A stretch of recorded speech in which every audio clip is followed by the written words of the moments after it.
If I went down to the Betsy Hotel this morning, could I have a beverage of my choice on that wonderful veranda looking out across Miami Beach? Well, if it were open, you could, because it's a restaurant, not a bar. Bars have been closed in our city since we sheltered in place. We were the first city in Florida to do so. So we don't have bars right now anywhere, but we do allow restaurants with limited capacity at this point. What is the capacity you need from your state government, including your Republican governor, and what do you need from Washington right now? Well, first of all, from Washington, we need people to start sending out a message that you need to do the things that we're asking people to do. I always describe, mayors in South Florida know about hurricanes. They happen all the time, or at least they seem to, be coming towards our way generally during hurricane season. So we all prepare.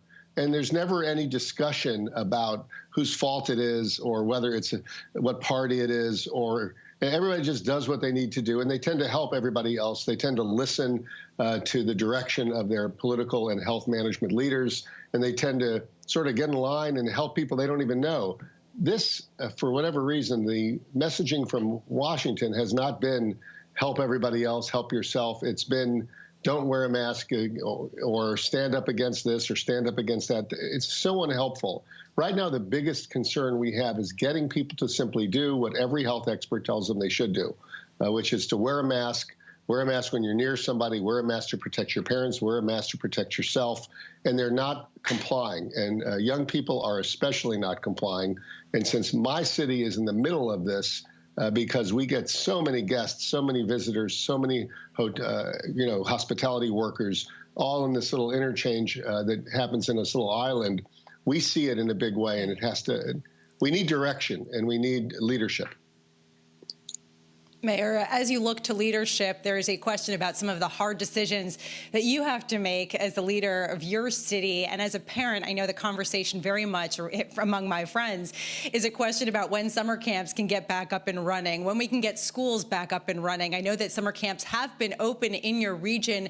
At what point will you shut them down and keep schools closed come the fall? Well, we have tried very hard to follow very directly the advice of the healthcare professionals. So the CDC allows for summer camps if all of these other provisions are taken care of. And I think the Pediatric Association today really wants people to strive to open up schools in some way because they're worried about the impact of not having schools open and the failure to socialize and all those issues. So we're going to try to do what we can within the confines and constraints of what the healthcare professionals say. This is a healthcare issue, and it should be treated that way. That said, a lot of it is what parents are going to permit. We opened up virtual and regular summer camps with lots of restrictions, and we got a good number of people interested, but many obviously didn't. The reason we opened up summer camps and the reason why schools are trying to open up is obviously people can't work if their kids are at home, especially their younger children. And so it's part of not just the kids' development, but the economy. So we're trying very hard to navigate. But right now, given the spikes the enormous spikes we've seen in the county and in the state, we're not sure what we're going to be doing, because if we can't get a handle on this, then obviously the healthcare concerns will override everything else.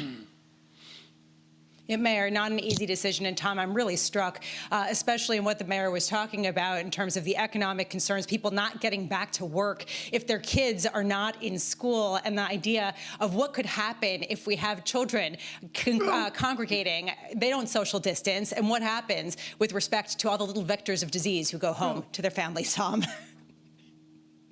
What's interesting here, Mayor well, go ahead, please, Mayor Gelber, go ahead. No, I was just saying that what's interesting here to me. You're up.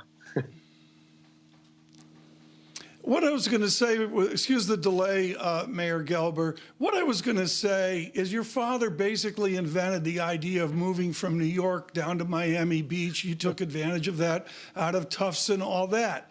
How do you do the winter season in Miami Beach this year? How do you convince those Northerners to get down there when it gets chilly? Well, the first question is how we're going to tolerate crowds. I mean, my little city, and I'm just a small part of the county, has 4,000 New York addresses. People, 4,000 units are owned by New Yorkers. So we have already a pretty natural influx of either people visiting or people living part of the year here, sometimes 6 months in a day for tax reasons. But the truth of the matter is the market is going to determine some things because some people will simply not travel. So much of our hospitality economy is tethered to planes and boats and these ships that are not going to, the cruise line seem to be moored for quite some time right now. People aren't traveling by planes as much as they do. So we're seeing probably a little bit more regional tourism. But I don't know. I mean, we're worried, obviously. We have huge events every year down here. We just had a Super Bowl. We've got the NCAA championships, obviously Art Basel in December. We have lots of things that we rely on and that we enjoy. I mean, look, we are a community that is built to not socially distance ourselves. We are a community built for all the other gatherings that we want.